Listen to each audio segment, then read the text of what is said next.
ঠিক তাই, that's right. ঠিক তাই বলার ক্ষেত্রে আমরা ইংরেজিতে বলবো দ্যাটস রাইট, দ্যাটস রাইট। এতটাই ঠিক, দ্যাটস আ পয়েন্ট। ধরুন এবার আপনি বলতে যাচ্ছেন এতটাই ঠিক, তো এমন বাক্যকে ইংরেজিতে বলতে হবে that's a point, that's a point.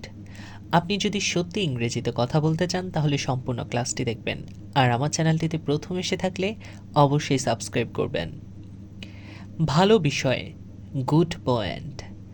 ভালো বিষয় বলার ক্ষেত্রে আমরা বলবো গুড পয়েন্ট, গুড পয়েন্ট। আমি তোমার বিষয়টি বুঝতে পেরেছি, আই গট ইওর পয়েন্ট। এবার ধরুন কেউ আপনাকে কিছু একটা বলেছে, তো আপনি সেটা কিন্তু বুঝতে পেরেছেন, তাই আপনি তাকে বলছেন যে আমি তোমার বিষয়টি বুঝতে পেরেছি। তো এমন বাক্যকে ইংরেজিতে বলতে হবে I got your point, I got your point. মনোমুগ্ধকর কাজ, মাইন্ড ব্লোয়িং ওয়ার্ক। এবার ধরুন আপনার কাছে মনে হচ্ছে যে কোনো একটা কাজ যেটা কিনা অনেক সুন্দর হয়েছে, তাই আপনি বলছেন মনোমুগ্ধকর কাজ। তো এমন বাক্যকে ইংরেজিতে বলতে হবে mind blowing work, mind blowing work. সবচেয়ে সেরা, বেস্ট এভার। এবার ধরুন আপনি বলছেন যে সবচেয়ে সেরা, তো সবচেয়ে সেরা বলার ক্ষেত্রে আমরা ইংরেজিতে বলবো বেস্ট এভার, বেস্ট এভার। দারুণ, দ্যাটস গ্রেট। দারুণ বলার ক্ষেত্রে আমাদের ইংরেজিতে বলতে হবে দ্যাটস গ্রেট, দ্যাটস গ্রেট। অভিনন্দন, কংগ্রাচুলেশনস।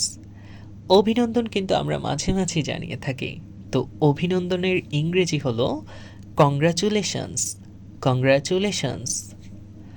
আমি খুবই দুঃখিত, আই অ্যাম সো সরি। এবার ধরুন কোনো একটা কারণে আপনি বলছেন যে আপনি খুবই দুঃখিত, তো এমন বাক্যকে ইংরেজিতে বলার সময় বলতে হবে I am so sorry, I am so sorry. আমি আন্তরিকভাবে ক্ষমা চাই, আই সিনসিয়ারলি অ্যাপোলোজাইজ। এবার ধরুন আপনি একজনের কাছে আন্তরিকভাবে মানে খুবই ভালোভাবে ক্ষমা চাচ্ছেন, তো আপনি বলছেন আমি আন্তরিকভাবে ক্ষমা চাই। তো এমন বাক্যকে আমরা ইংরেজিতে বলবো I sincerely apologise, I sincerely apologise. সবসময়ের জন্য দুঃখিত, এভার সো সরি।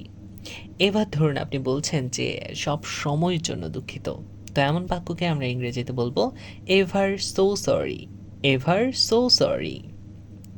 এগুলো আমার ভুল, ইটস অল মাই ফল্ট। এবার ধরুন আপনি বলছেন যে এগুলো আমার ভুল। অনেক সময় কিন্তু আমরা বলে থাকি যে এগুলো আমার ভুল, তো এমন বাক্যকে ইংরেজিতে বলতে চাইলে বলতে হবে it's all my fault, it's all my fault. আমাকে ক্ষমা করবেন, পার্ডন মি।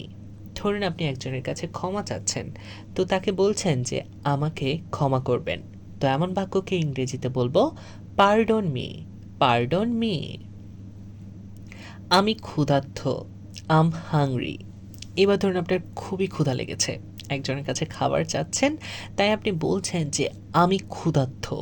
এমন বাক্যকে ইংরেজিতে বলবো আম হাংরি, আম হাংরি। খেতে আগ্রহী, ফিল লাইক ইটিং। এবার ধরুন আপনি কোনো একটা খাবার খেতে আগ্রহী, তো খেতে আগ্রহী এমন বাক্যকে ইংরেজিতে বলতে হবে feel like eating, feel like eating. আমি ক্ষুধা অনুভব করছি, আম ফিলিং হাংরি। এবার ধরুন আপনি ক্ষুধা অনুভব করছেন, মানে আপনার কাছে মনে হচ্ছে যে আপনি একটু ক্ষুধার্ত, তো আমি ক্ষুধা অনুভব করছি এমন বাক্যকে ইংরেজিতে বলবো আম ফিলিং হাংরি, আম ফিলিং হাংরি। আমার ক্ষুধা আছে, আই হ্যাভ অ্যান অ্যাপিটাইট। এবার ধরুন আপনি বলছেন যে আমার তো ক্ষুধা লেগেছে, আমার একটু ক্ষুধা আছে, তো আমার ক্ষুধা আছে এমন বাক্যকে ইংরেজিতে যখন বলবেন তখন বলতে হবে I have an appetite, I have an appetite. আমি রাগান্বিত, আম অ্যাংরি।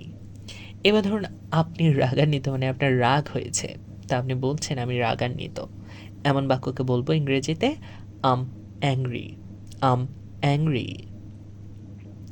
আমি এটা বিশ্বাস করি না, আই ডোন্ট বিলিভ ইট। ধরুন কোনো একটা জিনিস ঘটেছে যেটা কিনা আপনি বিশ্বাস করেন না, তো সেই জন্য আপনি বলছেন আমি এটা বিশ্বাস করি না, তো এমন বাক্যকে আমরা ইংরেজিতে বলবো I don't believe it. I don't believe it. কি বেদনাদায়ক, হোয়াট আ পেইন। এবার ধরুন খুবই একটা কষ্টের জিনিস ঘটেছে যেটা শোনার পর আপনার কাছে মনে হচ্ছে যে কি বেদনাদায়ক। তো কি বেদনাদায়ক বলার ক্ষেত্রে আমরা ইংরেজিতে বলবো what a pain. What a pain. তো আশা করছি আজকের এই সহজ ছোট্ট ক্লাসটি আপনাদের অনেক ভালো লেগেছে। আমার এই ছোট্ট ক্লাসটি যদি আপনাদের কোনো উপকারে এসে থাকে তাহলে অবশ্যই সবার সাথে শেয়ার করতে ভুলবেন না। আমার চ্যানেলটিতে প্রথম এসে থাকলে অবশ্যই সাবস্ক্রাইব করবেন এবং লাইক কমেন্ট করার মাধ্যমে আপনার মন্তব্যটি জানাতে কিন্তু ভুলবেন না। দেখা হচ্ছে পরবর্তী কোনো ক্লাসে। ততক্ষণ পর্যন্ত সবাই ভালো থাকুন, সুস্থ থাকুন। আল্লাহ হাফেজ।